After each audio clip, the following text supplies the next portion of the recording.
You want to buy an RT? Well, I'm here to show you a couple of the things that you should be looking for and help you to make the right decision and buy the right bike at the right price. Let's start at the front. The first thing to look at is look for the basic integrity of everything. Is the tyre in good condition? Is it chuffed up or squared off, which could be an indication of suspension problems.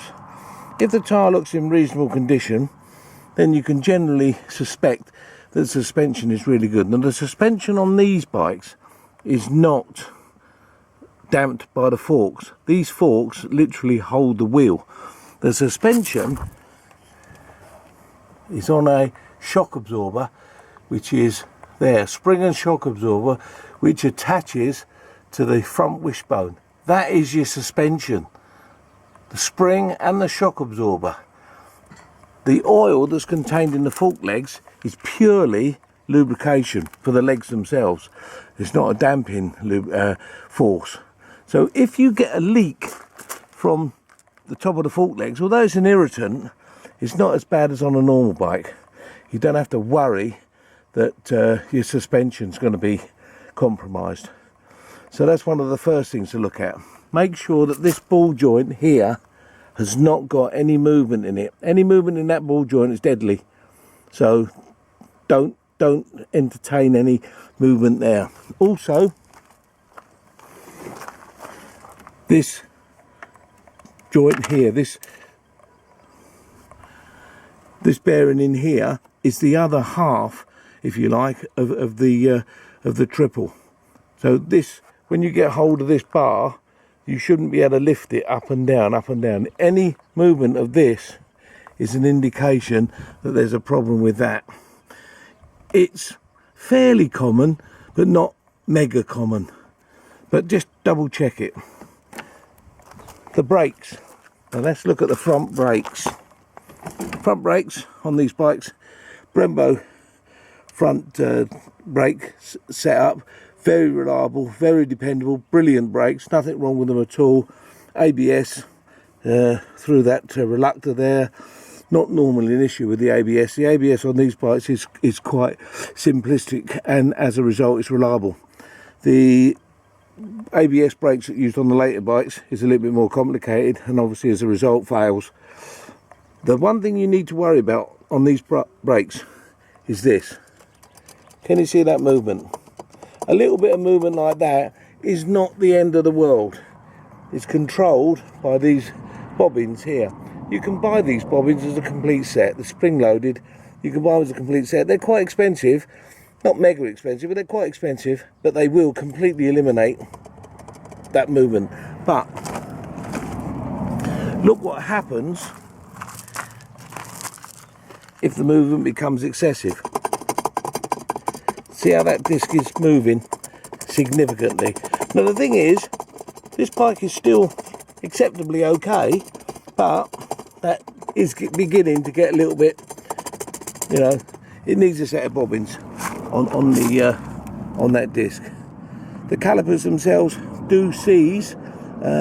Ensure if they do seize that you have them reassembled correctly with the proper seals. The pistons are covered. They're quite a good caliper. They're well made, but when they're overhauled, don't get an animal to overhaul them because it'll destroy them. So make sure the brakes are working properly. If the bike's brilliant but you've got brake problems, then allow a couple of £100 to sort the brakes out, because these obviously are a must be working in excellent condition. So that essentially is the front end. The next thing to look at really is the fairing. Basically it's aesthetics. You're just going to be walking around the fairing to make sure that everything is as it should be. All the screws are in place. The screws on the tank here can sometimes go AWOL. They're an absolute pain in the proverbial. But you know, if you're looking to buy one and the bloke's asking top money for it, then all these screws must be in good condition and must be there.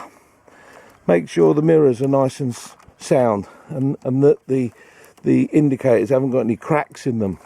The glass is not cracked. make sure it's all in good condition.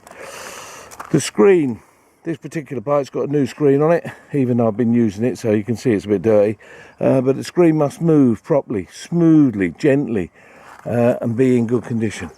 Make sure everything is where it should be. And as you can come around, you can see everything matches. Everything is in good condition. So you can actually tick off the box and know that the fairing is in good condition. Next, around about the dashboard, check everything works the way it should do. This switch here turns the ABS off. This switch here gives you four-way flashes. This switch here gives you heated grips. Now, they're not really the end of the world if none of them work, but just check them, because it might be an issue. It might be something that you can use as a bargaining chip. This here should be live. When you plug in your BMW jack plug, you should have power there. If not, it's an issue. It means you've got to take the fairing off to find out why. Make sure the RID unit works. And when you turn the ignition on, it should give you a gear indication light, and as you go through the gears that should change. It should tell you the fuel status and the time. This bar here, as the bike's warming up, you'll see that that will illustrate the temperature of the engine. These are oil cooled engines. They're known as oil heads because they have an oil cooled radiator on the front. Don't worry too much, they don't normally overheat unless you're sitting there for ages on a red hot day running it with no air going through it. Normally they're pretty good. When you turn the ignition on, unless it's a non-ABS model, you should get two lights flashing like that. But when you start up, you might find that that'll go to flashing 1 and 2, 1 and 2, 1 and 2, 1 and 2. Well, that's an indication that the battery voltage dropped while she was starting the bike. Doesn't mean that there's a fault with the ABS. It sometimes happens. What you're looking for, ideally, it should start up, and once it's started, it should continue flashing. Once the bike gets up to about 4 miles an hour, the lights go out. The ABS is inactive. I'll show you what I mean. Lights are flashing. I'm about to start the engine.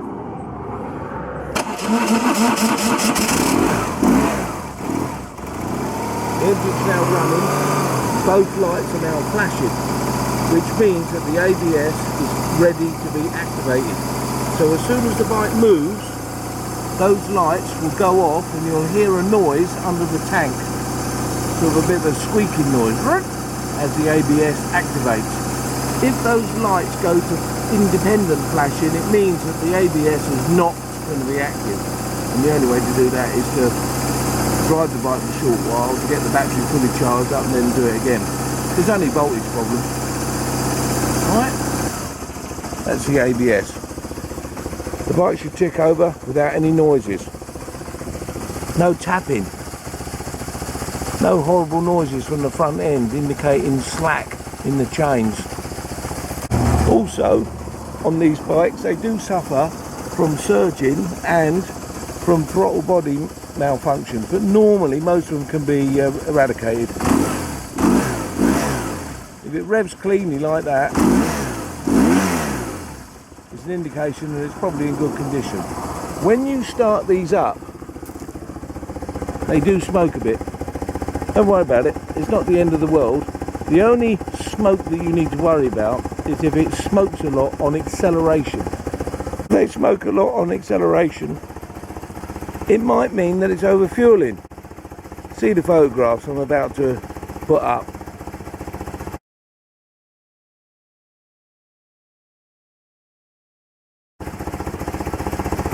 If the bike is overfueling, if when you look at the exhaust it's black as shown in the photographs, it could be several things. Blocked air cleaner. Air cleaner lives under the seat. If the air cleaner is not blocked, it could be that the throttle position sensor wants adjusting, which is attached to the throttle body on this side. Or it could be a fault with the Motronic unit. I mean, normally if the bike starts and runs all right, and yet it's over fueling, it's probably the throttle position sensor. So it's not a massive problem, it just wants adjusting. But it could be a bargaining chip for you to knock the price down. Next, Hall effect sensors. Now, each bike has one Hall effect sensor, but there are two types, depending on the multi-plug at the end. You can get that type of multi-plug, which is a fairly common one, but this type of multi-plug appears on some of the later ones. You have to get the right one for obvious reasons. Now, the Hall effect sensor, what does the Hall effect sensor do? Well, the Hall effect sensor lives underneath that cover there. It's not an arse to replace, but you do have to take quite a few bits off. But it provides spark for the engine, tells the Motronic unit when the engine's at TDC, so therefore is an integral part of the ignition system. Now the thing is, when it's working good, it works fine, no problems, no issues. You wouldn't know when it's about to fail, so when it fails suddenly. And normally, the normal life of a Hall effect sensor is about 50,000 miles. They tend to fail, for some bizarre reason, when it rains a lot. I've had a few bikes that have come to me that have failed when they're driving through a total downpour. And it is the Hall effect sensor that has failed. Now, I don't know whether that's an issue, whether that's just coincidence, but it could be. So the thing to do, if you're buying an RT, find out, when was the Hall effect sensor replaced? And have you got a receipt for it to prove when it was bought and how much you paid for it? They should be around about 150 quid-ish. You can be expensive ones, but you don't want a cheap one. They can be a real pain. It's about the only thing that this bike suffers from. It's about the only thing that stops one of these babies dead in its tracks. Hall effect sensor. So really, to be honest with you, the Hall effect sensor should be done. 50,000 miles, average life. Rear end of the machine. All you really need to look for here is anything that doesn't look right. The brakes should be firm, shouldn't move a long way, should work effectively when you apply the brake. The wheel should lock. Also, when you take your foot off of the brake, the wheel should smoothly rotate. You shouldn't get any binding or dragging from the caliper. Very common on these bikes. That caliper sticks. It should be a nice smooth look that easily rotates. Make sure there's no oil dripping out around the outside of the diff. You may get some, you do get some misting from time to time, but it shouldn't be loads of it all over your tyre or whatever. Make sure that there's no movement in these bearings here. I've done a video on replacing those bearings recently. They're not mega troublesome, but you know, it's an issue that if you're buying a bike and it's got that movement, then you know, you need to concern yourself about it. Check the condition of the tyre. Obviously, once again, make sure there's no horrible sort of ratcheting effect. Making sure that it's in good condition. Make sure the lights work. Everything should work the way it was designed to work. If not, then you want to A, know why it doesn't work, and B, you want an adjustment to the price. These bikes is this panel here. This panel's expensive. It's held on the front here by a little popper that pops into a bit of plastic on the actual fairing. It often snaps off on this one, not the one on the other side. The one on the other side, look, watch. It pops off. Can you see? It pops in there.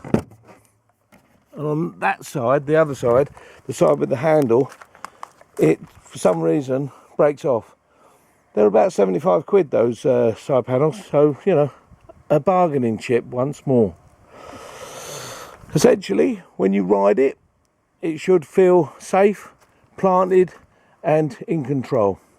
These are brilliant bikes, very comfortable, very easy to control and very nice.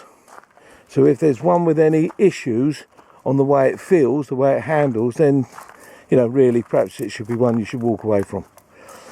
Alright, that's only a basic look at the RT, but hopefully it gives you an idea of some of the things you should be looking at, you should be worrying about. Alright, speak to you soon. Take care.